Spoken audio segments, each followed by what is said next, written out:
Olá, pessoal! Sejam todos muito bem-vindos a mais uma aula de língua portuguesa. Eu sou a professora Elívia Soares e hoje nós trataremos de um assunto bem interessante, que é o tratamento dado ao mesmo tema em gêneros distintos. Primeiramente, eu peço que vocês imaginem a seguinte situação. Se você fosse expor sua opinião acerca de um assunto polêmico em um seminário na escola, será que seria da mesma forma se você estivesse apresentando para um colega de sala numa conversa informal? Pensem nisso, talvez você tenha até respondido que sim, mas observem que mesmo se tratando da sua opinião, a mesma opinião acerca de um assunto polêmico, os contextos são diferentes. O primeiro que eu citei se trata de um seminário na escola e o segundo se trata de uma conversa informal com um colega. Agora, eu peço que vocês imaginem a outra situação. Se você tivesse que descrever um pouco sobre sua personalidade para uma entrevista de emprego, será que seria da mesma forma caso eu estivesse descrevendo a um conhecido? Imaginem você descrever a sua personalidade numa entrevista de emprego e você descrever a sua personalidade a um conhecido. Também, assim como eu falei anteriormente, são dois contextos diferentes. Então, eu espero que vocês tenham respondido que não. O primeiro, ele precisa de uma linguagem formal, ele precisa de uma postura mais séria, pois você está conversando com alguém que não conhece. Já o segundo, você conversando com um colega sobre sua personalidade, a linguagem é espontânea, você não tem preocupação com a linguagem. É isso, gente. A gente deve entender que na língua portuguesa há uma variedade de textos que podem ser utilizados para tratar do mesmo tema. Quando eu falo variedade de textos, eu me refiro aos gêneros textuais, que são infinitos. Por exemplo, o conto, a crônica, o editorial, o artigo de opinião, a reportagem, a história em quadrinhos. Eu posso utilizar um mesmo tema dentro desses gêneros textuais diferentes. E isso pode proporcionar diferentes finalidades, vai depender da intenção dos interlocutores. Para a gente entender melhor sobre o conteúdo que eu estou tratando, vamos ler 3 textos curtos. Olhem no slide e observem a imagem dessa senhora. Ela se trata da Carolina Maria de Jesus, uma das primeiras escritoras negras do nosso país. Vamos ler texto 1, 13 de maio. Hoje amanheceu chovendo, é um dia simpático para mim. É o dia da abolição, dia que comemoramos a libertação dos escravos. Que Deus ilumine os brancos, para que os pretos sejam felizes. A falta de concordância, gente, se dá por conta que foi retirado tal qual está no livro. E essa falta de concordância está relacionada à escolaridade da escritora. Agora, vamos ler o texto 2. Observem a linguagem e, principalmente, de que trata o texto. Vamos lá. Texto 2. 13 de maio é o dia do Brasil à alforria. Texto de Regina Guerra. Amigo, preste atenção ao que eu vou lhe contar. Na letra desta canção, muitas coisas vou lhe falar.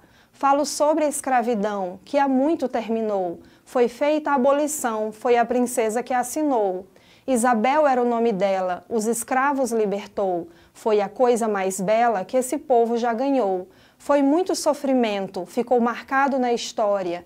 Tem até um monumento marcando esta vitória. 13 de maio é o dia para lembrar toda a nação que a escravidão que existia não pode existir mais não. Lido esse texto, observado de que trata o texto, agora vamos ler o texto 3. Não esqueçam da leitura do texto 1, nem dessa leitura que fizemos do texto 2. Vamos lá, texto 3. No texto 3, você observa que a linguagem é predominantemente visual. Nele, há 5 personagens. Observem, gente, que a linguagem verbal, que é a escrita, só aparece algumas sílabas na bandeira. Embaixo há uma legenda, fazendeiros à esquerda e abolicionistas ao lado direito. É possível fazer a leitura de uma imagem, não somente de palavras, pois a imagem também é interpretada. Após nós lermos esses 3 textos, vamos analisá-los. Primeiro eu pergunto para vocês perceberam que os 3 textos tratam do mesmo tema? Perceberam isso? Agora eu faço outra pergunta. Qual é o tema abordado?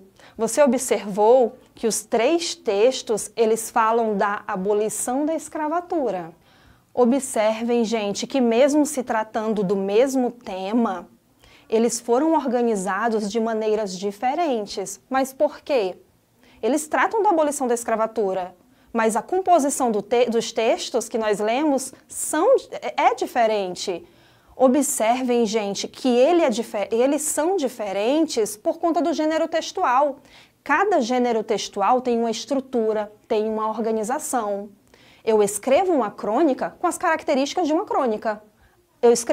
Eu faço uma tirinha com as características de uma tirinha. Então, cada gênero tem uma organização, tem os seus elementos, tem a sua estrutura.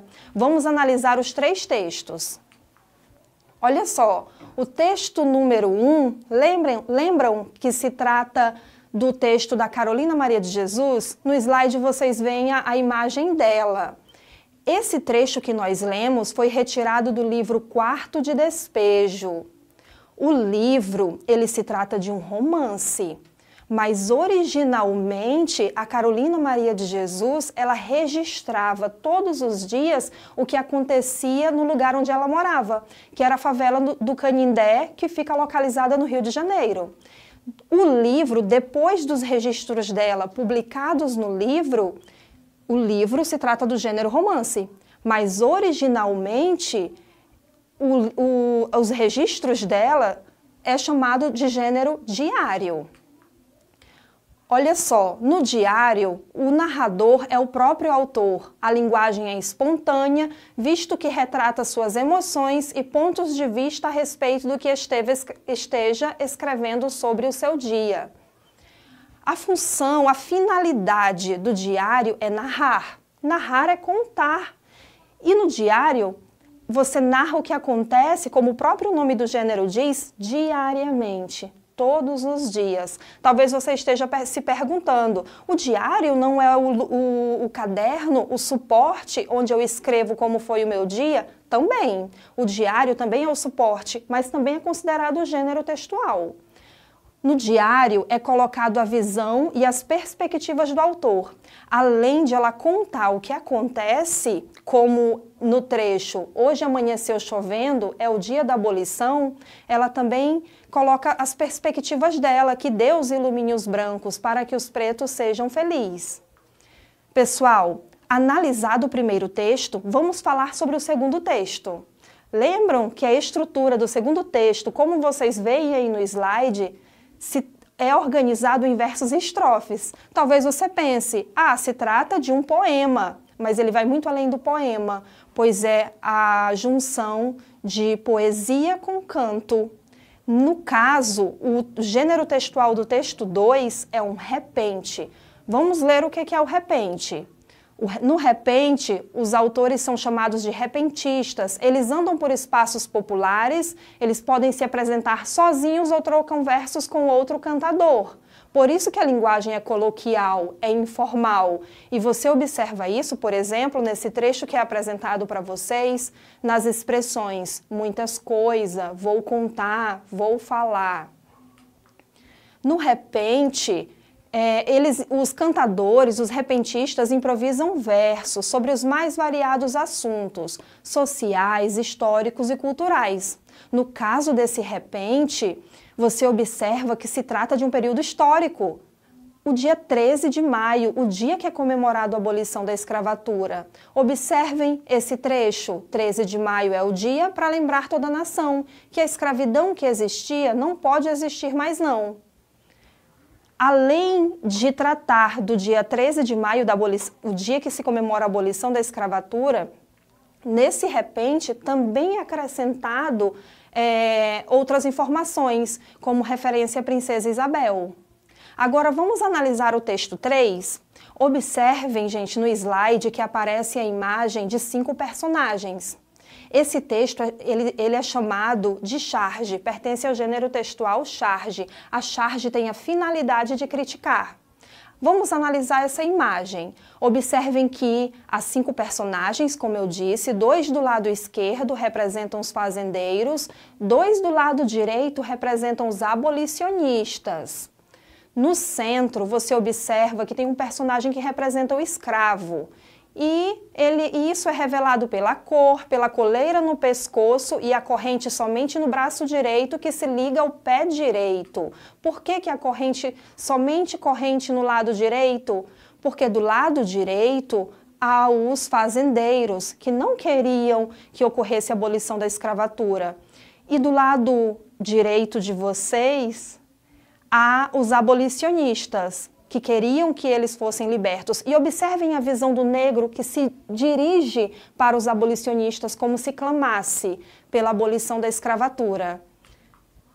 Então, vocês perceberam que os 3 textos que nós lemos se tratam do mesmo tema, mas com gêneros textuais distintos, gêneros textuais diferentes. O primeiro se trata de diário, o segundo de um repente e o terceiro de uma charge. Já que você entendeu, eu espero que vocês tenham entendido, vamos praticar um exercício? Olha só, vamos ler texto 1, carta. É um texto que um cacique enviou ao presidente dos Estados Unidos em 1855. A terra não pertence ao homem, é o homem que pertence à terra. Disso temos certeza. Todas as coisas estão interligadas, como o sangue que une uma família. Tudo está relacionado entre si. O que fere a terra, fere também os filhos da terra. Não foi o homem que teceu a trama da vida. Ele é meramente um fio da mesma. Tudo o que ele fizer a trama, a si próprio fará. Esse é o texto 1. Observem, gente, que a linguagem dele é subjetiva, é figurada. Quando o cacique coloca que tudo que fere a terra fere também os filhos da terra, terra está no sentido de espaço geográfico, está no sentido de ambiente, do meio ambiente. Então, tudo que é causado à natureza, tudo que é causado ao espaço geográfico, fere também os filhos da terra, que somos nós, os seres humanos. Tudo que é causado à natureza traz consequências para o ser humano. Agora vamos ler o texto 2. Texto 2, Dicionário de Geografia. Segundo o geógrafo Milton Santos, o espaço geográfico é a natureza modificada pelo homem através do seu trabalho. E o espaço se define como um conjunto de formas representativas de relações sociais do passado e do presente, e por uma estrutura representada por relações sociais que estão acontecendo diante dos nossos olhos e que se manifestam através de processos e funções. Agora, esse texto já tem a linguagem denotativa. É um texto objetivo, é um texto retirado de um dicionário temático, de um dicionário de geografia, e traz o que o Milton Santos, um geógrafo, conceitua sobre o espaço geográfico. Comparando esses 2 textos que nós lemos, agora vamos às questões. Questão número 1. Os 2 textos se diferem essencialmente quanto? Em que esses 2 textos são diferentes? Letra A abordagem mais objetiva do texto 1. Letra B, ao público a que se destina cada texto. Letra C, ao rigor científico presente no texto 2. Letra D, ao tema geral abordado por cada autor. Pessoal, eles são diferentes essencialmente, principalmente, quanto ao público-alvo. Por isso que o nosso gabarito é a letra B. O público-alvo do primeiro texto, da carta que o cacique fez, inicialmente, antes de estar em domínio público, o público-alvo foi o presidente dos Estados Unidos. E no segundo texto, que foi retirado de um dicionário de geografia, o público-alvo são as pessoas que se interessam por termos da geografia, especialistas, professores. Agora, espero que tenham conseguido acompanhar a correção e acertar junto comigo. Vamos para a questão número 2. Os dois textos se assemelham essencialmente pelo, letra A, pela abordagem mais objetiva do texto 1, letra B, pelo público a que se destina cada texto, letra C, pelo rigor científico presente no texto 2 ou pelo tema geral abordado por cada autor? Espero que vocês tenham pensado que é a letra D, pois os dois, eles falam sobre o espaço geográfico, então é o mesmo tema. É nisso que eles são semelhantes. Vamos fazer uma breve revisão do que falamos hoje. O mesmo tema, ele pode ser trabalhado em gêneros textuais diferentes.